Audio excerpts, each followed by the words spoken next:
guys, I'm here to do a quick review on the newest palette from Lorac, which is the Lorac Pro 2. I actually got this item when it was released online exclusively at Ulta because I was really excited to get it, but this is the only time that I've actually played with the palette, so I'm very sorry because this video is way overdue. So first things first, as far as where you can purchase this, as I've said before, you can purchase this at Ulta, and I believe this was $42, and it comes in just a box like this, and it just says Lorac Pro 2. I believe the original Lorac Pro was packaged the same way as this one as well. And then as far as the only difference with packaging wise, it's just gray for the Lorac Pro 2, and it comes with the behind the scenes shadow primer, which I believe is a deluxe sample, and I already have 2 of those. I actually like that primer. It's very kind of similar to the Urban Decay kind of primer potion. I already have 2 of those since I got that one from the original, and the Lorac and Zip comes with that one as well. So it's a nice little addition if you're buying, you know, if it's a $42 palette, so it's a kind of nice addition to complete the entire palette. So if you guys are curious, this is the original Pro.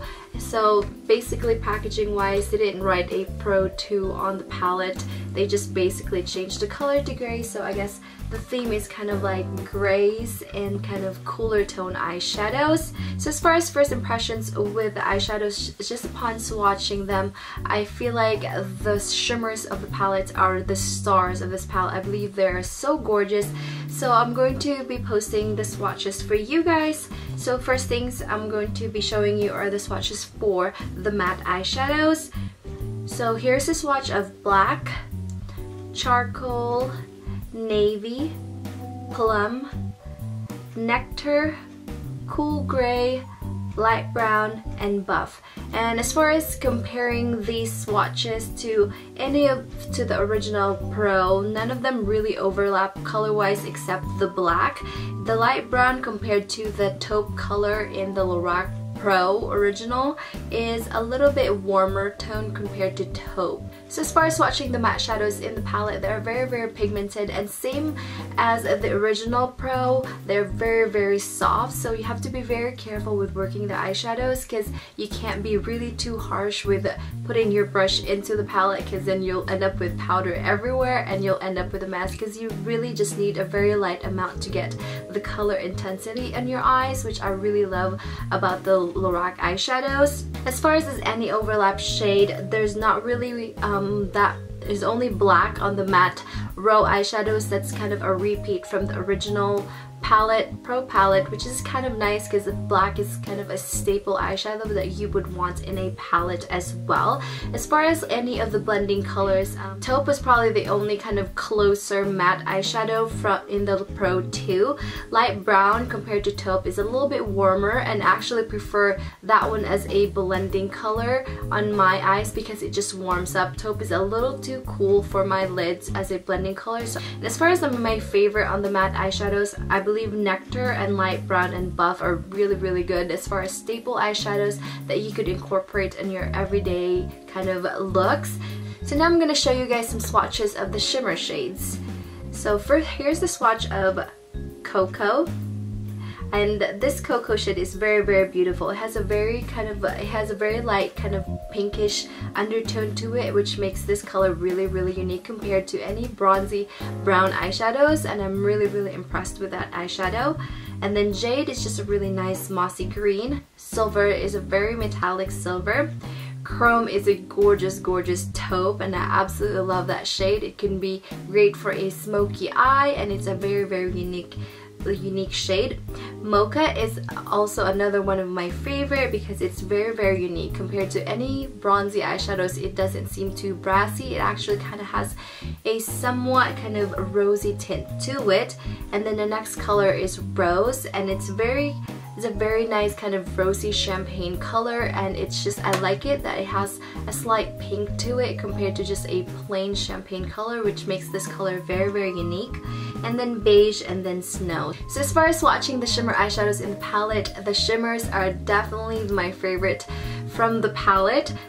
Cocoa, Mocha, Chrome, and Rose are my favorite shimmers from the palette. They're so unique. Even Cocoa and Mocha, you'd think they're just kind of plain bronzy shades, but they actually have some sort of personality to them. They just have a little slight shift to them, like a pinkish kind of undertone that makes the color so unique compared to just the traditional really kind of brassy, bronzy shades that, you know, what we're used to.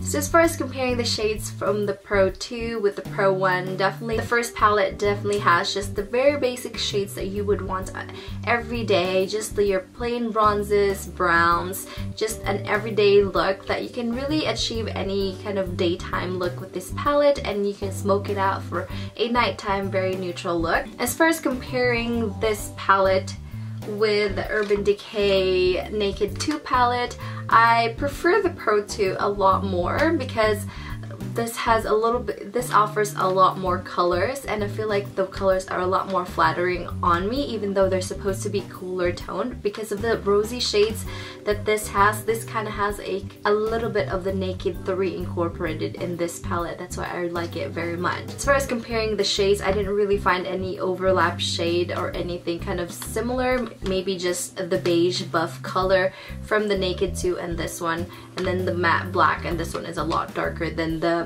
Pro 2, so that's probably the only thing, and I still would prefer the Pro 2 over the Naked 2 palette. So as far as if I would recommend this palette to you, if you were debating between getting the original Pro palette or the Pro 2, I feel like you would probably get a lot more use out of the Pro 2 palette compared to the original. I feel like even though this incorporated a little bit more color into the palette, it has enough neutrals that you can wear every day, and it's very kind of unique neutrals.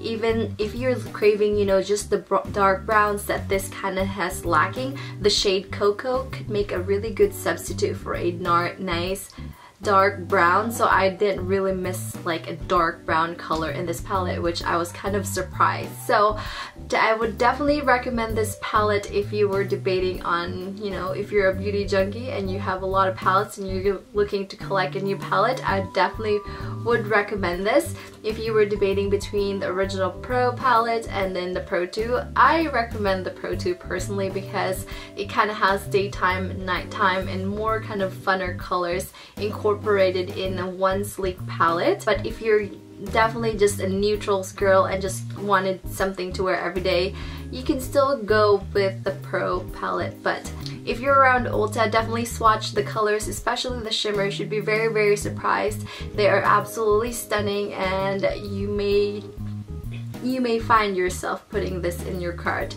like I did. So I hope you guys found this review helpful. I have a tutorial on the look using the Lorac Pro 2, which will be posted, hopefully will be posted already. I hope you guys found this mini review helpful, and hope you guys are having a great day, and I'll talk to you guys soon. Bye!